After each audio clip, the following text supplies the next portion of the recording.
Ako po si Kat at ako ay 30 years old from the Philippines. Pinanganak po ako at lumaki na po ako sa city ng Ormoc, sa Leyte.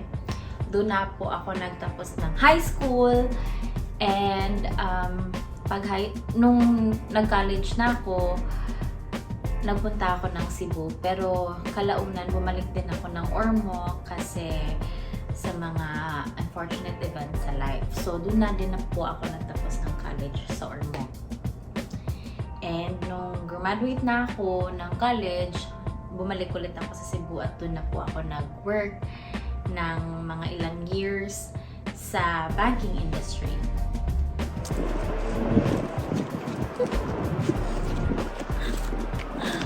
Okay naman. Sa mahigit 4 na taon or mga 5 taon po na nagtrabaho ako sa banking industry, naisip ko po na magpursige para pumunta ng ibang bansa at napili ko nga po yung Canada. So, sa mga taon na yun na nagtatrabaho ako, nag-ipon po ako at nakuha ko naman din yung suporta ng pamilya ko para ma-push po yung plano ko na pumunta ng Canada.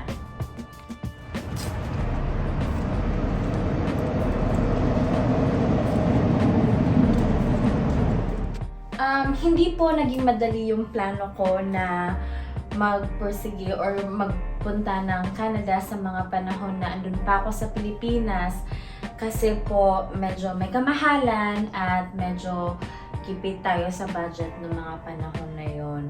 Kaya plinano ko po muna kung ano yung mga dapat gawin bago ako magpunta ng Canada. So marami tayong isa po sa mga pinaghandaan ko po is kung ano kung ano po ang dapat kong tahakin na pathway kung pupunta ako ng Canada. Isa po sa napagpilian ko is yung Federal Skilled Worker kaso hindi po tayo nag-qualify doon. Kaya po tayo nag-international student. Sa paghahanda ko ng pagkuha ng student permit or upang makamit ko po yung international student na visa or yung permit, bale, nag-ask po ako ng tulong sa agency dati. Pero masyadong namahalan po ako. Kumbaga, yung budget ng agency is pwede na talaga siyang magamit sa kakabuuan ng pagproseso ng ng visa nyo. Kasi minsan parang may sobra silang hinihingi na requirements or kaya sosobrahan pa nila yung hihingin nila na fee kasi nga may ibang tutulong sa'yo. Pero yun nga yung isa sa pinaka-importante na paghahandaan nyo is yung pera or financially dapat prepared kayo.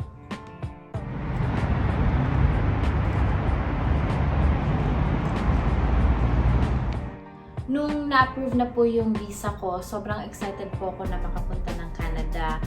Pero yung mga inaasahan ko po na mga paghihirap, iniisip ko na po at hinahanda ko na po yung sarili ko. Pero hindi ko po nalaman o hindi ko po na-feel yun hanggang sa dumating na po ako ng Canada. Yung mga challenges ng pagdating ko ng Canada, medyo in-underestimate ko siya kasi akala ko yung mga nasa isip ko lang nung nasa Pilipinas pa ako, yun yung may encounter ko. Pero mali pala ako. Kasi nung pumasok ako dito or nung dumating ako dito sa Canada as an international student, syempre ako na lahat. Bale, ikaw na yung gumagawa ng bahay, tapos kailangan mo pang i-juggle yung pagka-estudyante mo at pagsasave mo ng pera para sa tuition fee and ang pagtatrabaho mo.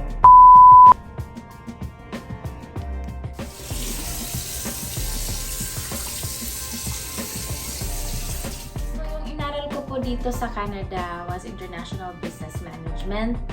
4-year degree program po yan siya.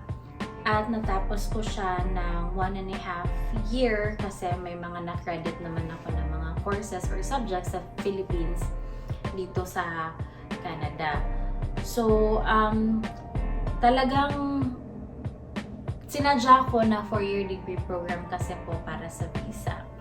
At sa panahon na nag-aaral po ako dito sa Canada, marami po tayong mga challenges kasi nga po yung mga international student, 20 hours a week lang naman sila pwedeng magtrabaho.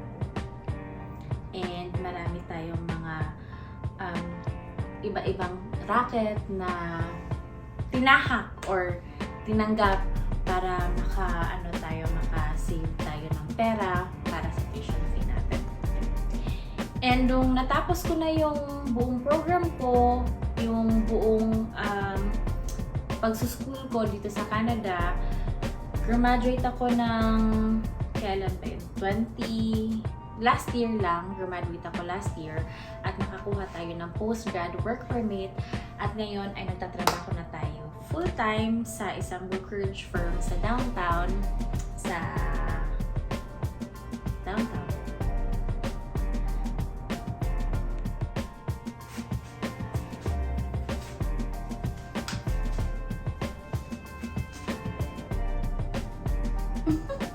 Ngayon po na nagtatrabaho na tayo full-time, Monday to Friday, meron na tayong mga rest days at syempre may mga natitira sa araw natin galing sa work na wala tayong ginagawa. Pero nakahiligan ko na po ngayon na maglinis ng bahay, kumakanta, sumasayaw.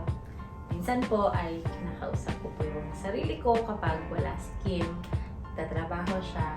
Para naman po maibsan yung pagka-miss natin sa pamilya ko sa Pilipinas.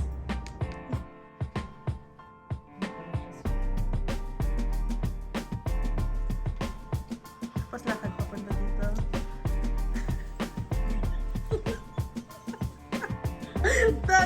Dahil nga po sa maraming pinagdaanan natin dito sa Canada, hindi po pwedeng kainin tayo ng ating sadness, anxiety, and depression. Kaya po minsan, pag may oras po tayo sa paglilinis, after nating maglinis, ay nagpapausok din po ako ng wood incense at nagre-ritual po tayo para ma-align ang chakra natin.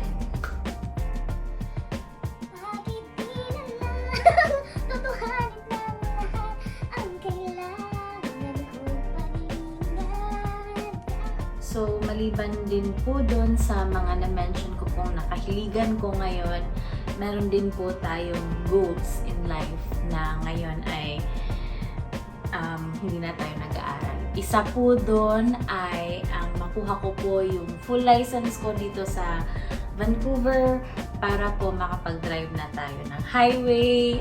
At yung pangalawa po ay kumain ng gulay. Isa po yun sa ating mission na kumain na ng gulay. At ayun po ang kaunting istorya about sa akin. Antabayanan niyo po ang istorya ni Kim at siya naman po ang mag-share sa kanyang buhay dito sa Canada, sa Vancouver.